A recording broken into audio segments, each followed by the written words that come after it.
Welcome back to another episode of Casey Campbell's Videocast. Casey Campbell here with Great Lakes Post. And look who I found. I found Daniel McFadin, formerly of NBC Sports and currently, I don't know, what are you doing? How's unemployment going? Oh, well, I'm sitting up in bed in my parents' house in Northwest Arkansas. Um, slowly trying to figure things out while watching NASCAR on the weekends. Yeah, And sleeping in. That's been except for today when I got up and made myself pretty for you, Casey. thanks. So Thanks, man. Really appreciate that, man.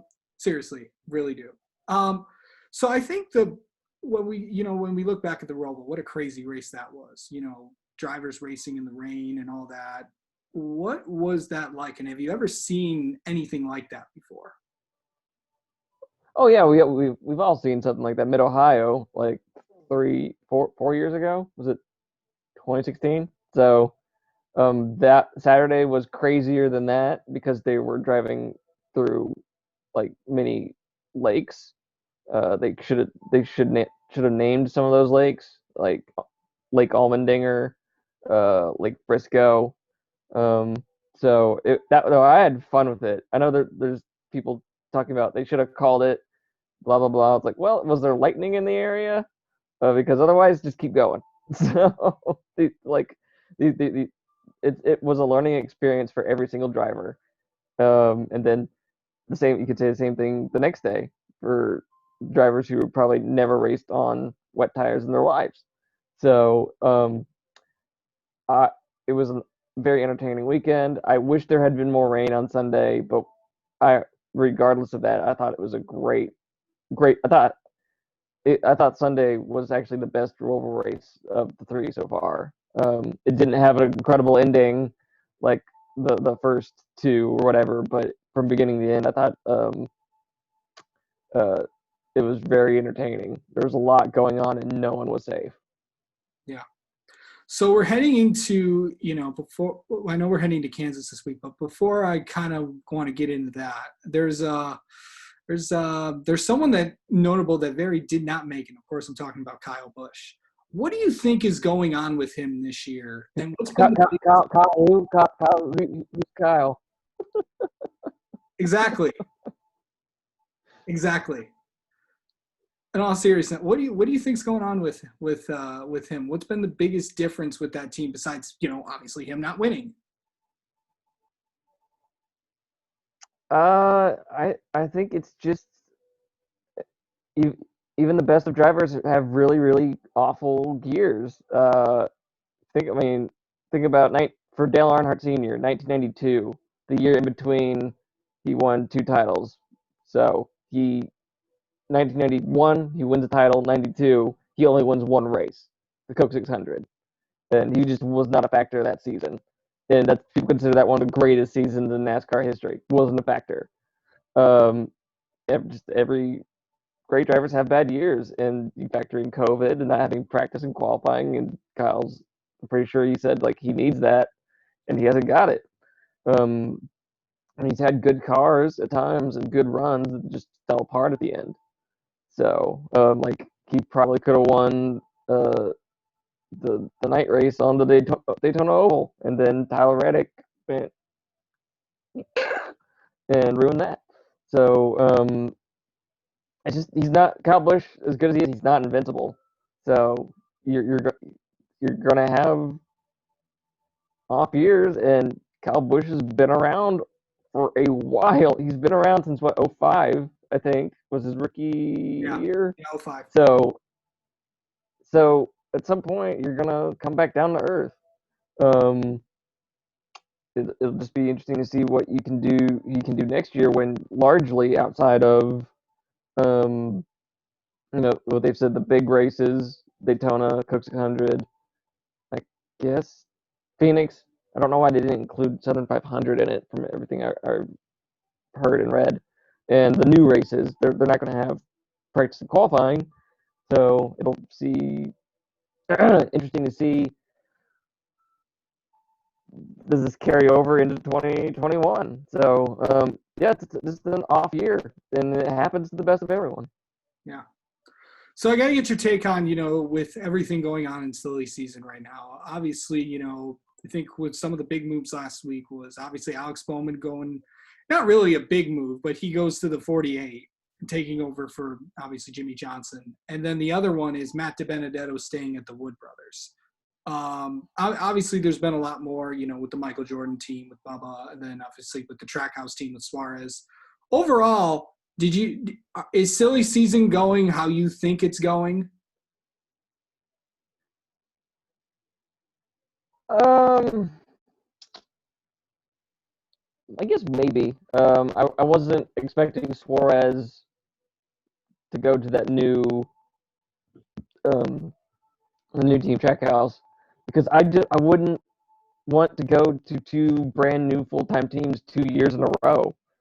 Um, he has a lot of faith in the resources that Trackhouse is going to have.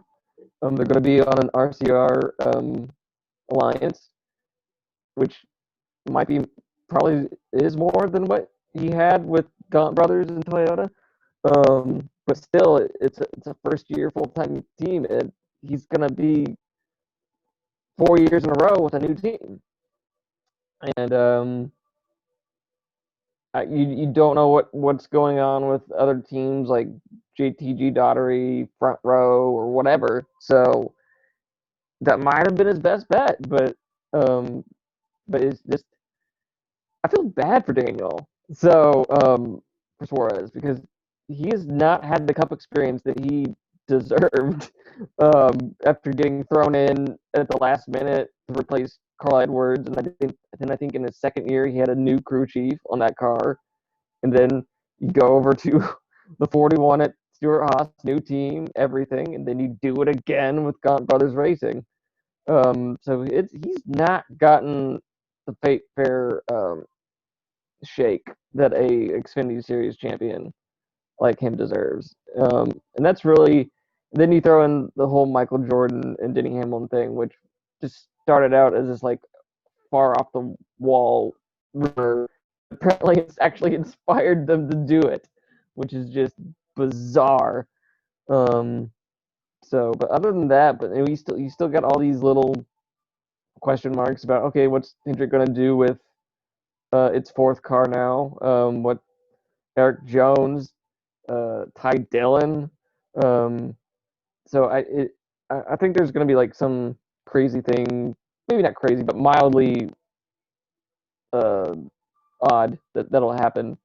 Um, I know a lot of people are saying, "Oh, Kyle Larson's going to go to that fourth car." It's like, well, um, remember when he lost that ride at Ganassi? Like Chevy also like cut ties with him.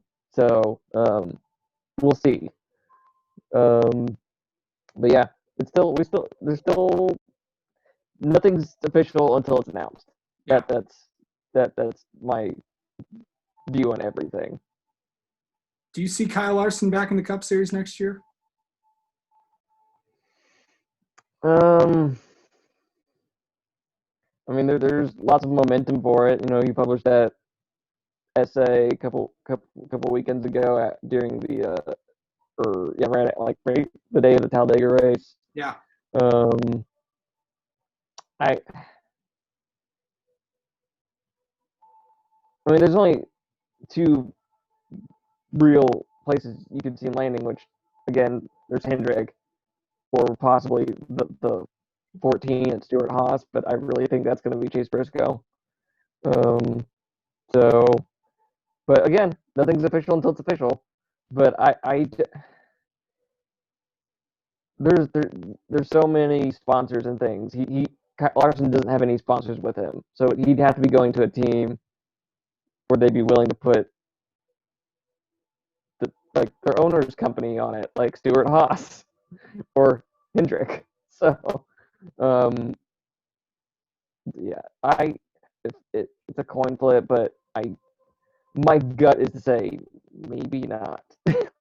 So Yeah. Where do you see Eric? Obviously the other big question is where does Eric Jones go? Obviously, where do you think he lands? And is there a shot? Does he get that fourth card, Hendrick, if Kyle Larson's not brought back, and if he maybe goes to the second JTG team? Although then I've heard that JTG could be only running one car. So where do you think he goes? Hendrick makes the most sense, but you might also throw in Richard Petty Motorsports or something. Because I don't see Eric. If I'm Eric, I don't go to like a JTG Daughtery team. That's too far a step down for someone with his much upside, and he has plenty of upside. Like I really, yeah, Hendrick seems like the best idea.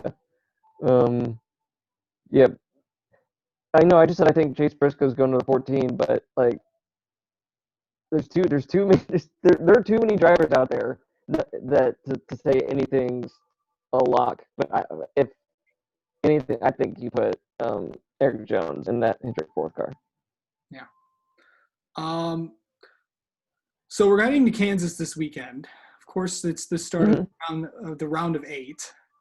Welcome to my least favorite round of playoffs. Yes. What is this round going to be like, you think?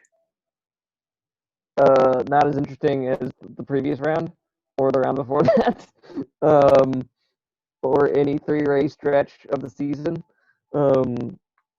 because you got 2 mile-and-a-halves, including Kansas, which doesn't deserve 2 races, and Texas, which is just it's my home track. I'm fond of my home track, but the races there are just not exciting, like at all, really. You can sprinkle a few highlights over the last few years, but consistently as races. I mean, you got lucky early this year with Austin Dillon's pit strategy win that made it exciting, but in general, the races are too long and not exciting. But then you got Martinsville. That's the saving grace of the round. So that's really the race I'm looking forward to is Martinsville to see how. The only thing that, in my opinion, that can make this round really, really interesting is if you have 3 winners who are not named Hamlin or Harvick. And I think that's very possible. Not like 75%. I'd say that might happen, but as was noted yesterday by Pat DeCola of like NASCAR.com, Kevin Harvick has 16 wins in the last 4 tracks that we visit this year total. So Harvick's going to be dangerous at least Texas and Kansas. I don't think he'll have much of a say at Martinsville. He only has 1 win there. I think Joey Logano is going to be a big threat at Texas because he hasn't finished outside. He hasn't finished lower than 7th in like the last 9 races there. And I think Hamlin is going to be a threat this weekend at Kansas. He was the car to beat there earlier this year, and he was the car to beat at the last mile and a half we went to, Las Vegas. But I think you could see like an Alex Bowman steal one. Kozlowski, like at Martinsville. Martin Truex Jr. can win at Martinsville. And then you got Chase Elliott. But give me 3 races with 3 winners that are not named Hamlin or Harvick, and then I will say this was an interesting round. Yeah, definitely going to be interesting to see what happens, or maybe not. But I got to get your take on this 2021 schedule. What do you like it? So like what? The schedule. Oh, like overall. I mean, there's parts of it that I'm gonna complain. For next year? You talking about next year? Yes. Yeah, I'm talking about next year. Okay. Oh, okay. Next year, no. I'm very excited for it.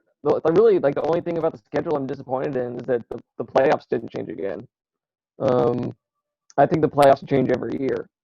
Uh, I think the championship race should change every year, but they're not gonna do that. They might change it every few years, but not every year. But no, adding basically 7 road courses, six in the main body of the year is fantastic in my opinion. The series needed more road courses, as you could just see Sunday. Even though Chase Elliott's probably licking his lips now, I can't wait. I'm very excited to see what the dirt race at Bristol is going to be. Apparently, there's a lot of people who don't like the idea of that. I'm not sure why you don't like the idea of something that hasn't happened yet. Don't dismiss it until it's happened. Um, what? Gosh, I don't have a schedule in front of me. So what are? I know there's the Pocono doubleheader still. Yeah. Um, what else? Michigan down the one race. Nashville, the addition. That should Michigan down the one race should have happened years ago. Years ago. Especially since the year since repave and the racing there is not getting better. And Michigan's supposed to be a big deal for the manufacturers. You make it an even bigger deal by making it one race instead of two. So now that trophy the manufacturers win in that race is even more important. So that I don't know why that wasn't done years ago. Uh, Nashville, I'm disappointed that they're not going to the short track there, but I understand why they're not going there. And it'll be interesting because there hasn't been a race there in like 10 years.